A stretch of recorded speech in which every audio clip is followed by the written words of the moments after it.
Durable versus 10 web. Which AI website builder should you choose in 2025? So hey everyone, welcome back to the channel.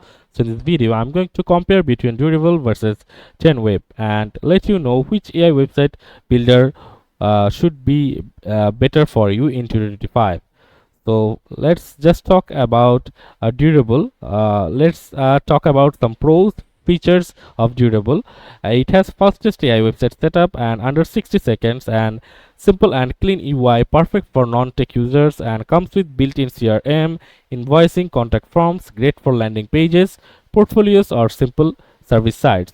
And the cons are limited design flexibility, no built-on WordPress, fewer plugins options, no advanced blogging or store management features. And on the other hand, the 10 web pros are built fully on WordPress, highly customizable. AI can clone any website into WordPress format, an advanced SEO tool, and Google Cloud hosting, ideal for blogs, e-commerce agencies, or client sites.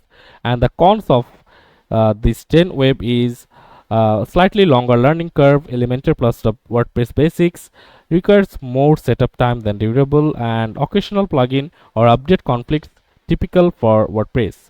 And choose Durable if you want a fast, simple, no-code site like personal brand, coach, freelancer. You don't need a blogging, e-commerce, or deep customization. You value speed over flexibility. And you must choose 10 web if you want full WordPress power with AI support. You need advanced features like blogging, SEO, WooCommerce, and you are an agency or freelancer building client websites. So overall, the winner is 10 web for more scalable, powerful, and future proof for most users. So that's it for this video, guys. See you on the next one.